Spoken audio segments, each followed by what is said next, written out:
जय हिंद दोस्तों। अभी जो 11 तारीख को जंतर मंतर पर इकट्ठे हो रहे हैं जो युवा साथी और भी जो नेता हैं या कोई भी है, उनमें जो वहाँ पर इकट्ठे होंगे, उनका जो मेन जो मकसद है वो क्या है, इसके ऊपर हम चर्चा करेंगे।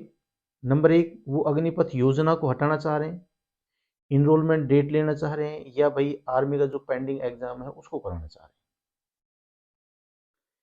अभी देखो, 11 तारीख को उनके कागज हैं वो मंगाए गए हैं। जिसके पास जो भी कागज है, जो भी डॉक्यूमेंट्स है भर्ती से रिलेटेड, वो सभी अपना लेके जाए वहाँ।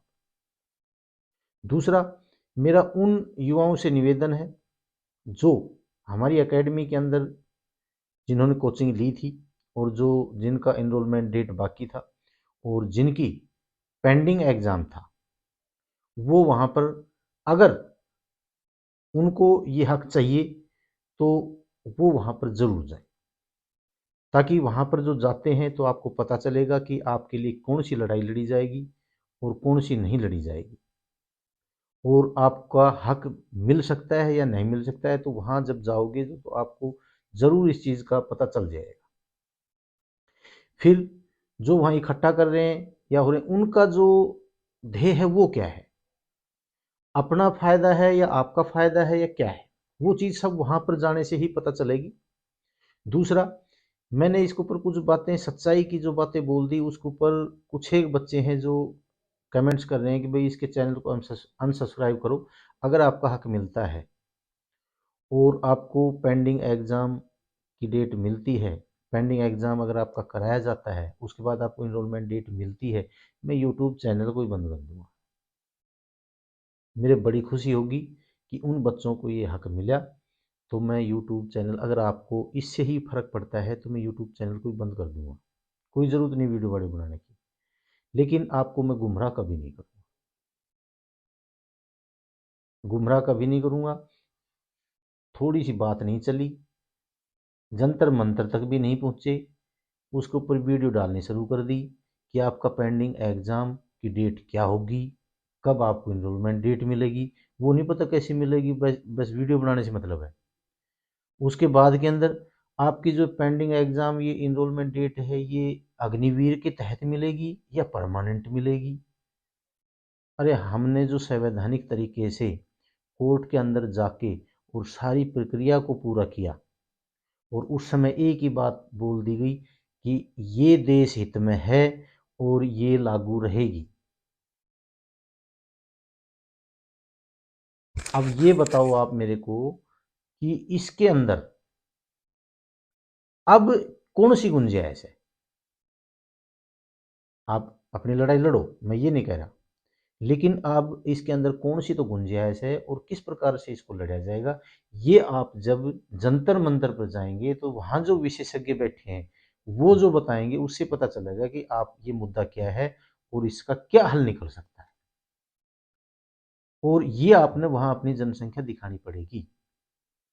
आप भाई जंतर मंतर नहीं जा सकते, तो आपका एक संसदीय क्षेत्र है, आप जिसके अंदर आपका एक सांसद बनाया हुआ है, और वो आपने बनाया हुआ है, वो सांसद है, जो एमपी है, वो हमारी संसद के अंदर आपका प्रतिनिधित्व प्रतिनिधित्व करता है।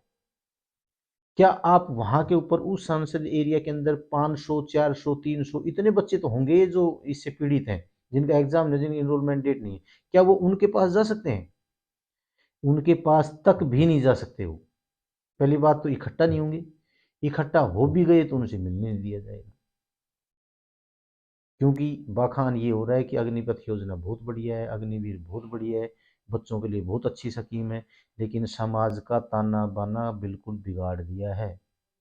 और ये हकीकत है। अग्निपथ योजना से फौज का ताना बाना तो बिगड़ ही चुका है, समाज का बिगड़ गया है।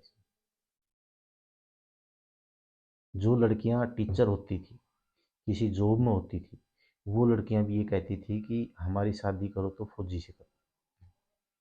और अब जो किसी नौकरी में नहीं है, कैसे भी हैं, अब अग्निवीर के नाम से पीछे हटती हैं। 4 साल की नौकरी वाला की कोई गारंटी नहीं है। हालांकि युवाओं के अंदर तो सिर्फ इतना है कि भाई मेरे को वर्दी चाहिए, ठीक है। और ये जो अग्निवीर है, ऐसी छाप छोड़ दी हमारे प्रधानमंत्री जी ने कि इसके अंदर इसको कोई अग्निवीर नहीं कहेगा। इनको जब भी बुलाएंगे, ओए पहले तो ये बोलते थे, ओए रिक्रूट इधर आ, कोई नया बच्चा होता था। लेकिन अब जिसका अग्निवीर होगा ना, उसको ओए मोदी फौज इधर आ, ऐसे भी बोला जाएगा। और इनकी जो अग्निवीर की जो प्रक्रिया है, ये कभी भी बदलाव के उससे खत्म नहीं होगी। कभी कोई बदलाव, कभी कोई बदलाव, कभी कोई बदलाव, ये बदलाव इसमें चलते ही रहेंगे, क्योंकि ये बैठ के सोच के समझ के और फौज से राय लेके इसको नहीं लगाया गया, इसको लागू नहीं किया गया, इसको बिल्कुल थोपा गया है। और इसके अंदर आप उलझते रहेंगे, चलते रहेंगे, और ये प्रक्रिया ऐसे ही चलती रहेगी। कभी इसके अंदर 25% रह जाएंगे, कभी इसके अंदर 50% बढ़ा के कर दिए जाएंगे। यानी कि आपको कुछ ना कुछ इसमें बदलाव मिलता ही रहेगा।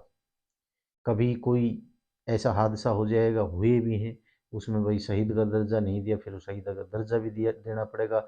इनको क्वारंटीन सुविधा भी दे दी जाएगी, इनको मेडिकल सुविधा भी दे दी जाएगी। सब कुछ धीरे धीरे इनका सब कुछ कर दिया जाएगा, इनमें बदलाव होते रहेंगे।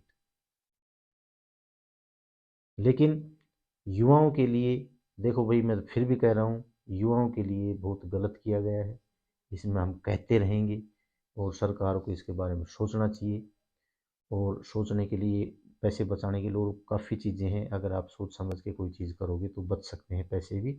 लेकिन जो एक युवा अपने सपने पालता है कि मैं फौज के अंदर इंडिया में भर्ती हूँगा और मैं एक सोल्जर बनूंगा, वो उसका सपना धरा का धरा रह गया। अभी कोई मज़े वाली बात नहीं है। लेकिन फिर भी हमारे देश का युवा ड्रेस पहनने का तो इच्छुक है, और वो पहनेगा, चाहे कुछ भी हो। तो मेरा फिर निवेदन है, 11 तारीख को जंतर मंतर पर, अगर कोई बच्चा इस चीज़ से पीड़ित है कि भाई मेरा एग्ज़ाम नहीं हुआ, मेरी इन्वॉल्वमेंट नहीं मिली, तो वहाँ पर जाओ। आपको कोई ना कोई समाधान वहाँ मिलेगा कि आगे जो प्रक्रिया है वो क्या होने वाली है। तो आप जाओ। बाकी रही बात सब्सक्राइब अनसब्सक्राइब की, अगर मेरी ये बात अच्छी नहीं लगती है और किसी को, तो अनसब्सक्राइब करो, कोई दिक्कत नहीं है। और जिसको अच्छी लगे वो सब्सक्राइब करो। तो मैंने आपको यही बताना था। आप, अगर हो सकता है, आपको टाइम मिलता है, तो आप ज़रूर जाएं, एक बार ज़रूर होकर आए वहाँ पर कि क्या चीज़ है, क्या करना चाह रहे हैं, क्या नहीं करना चाह रहे हैं। कम से कम आपको खुद पता चले। आपको यूट्यूब से नहीं, आप खुद जाके देखो वहाँ पर, कि आपको वहाँ पता चलेगा कि क्या होने वाला है, क्या नहीं होने वाला, और कौन क्या चाहता है, क्या नहीं चाहता है। आपको मैंने इतना ही बताना था। जय हिंद, जय भारत।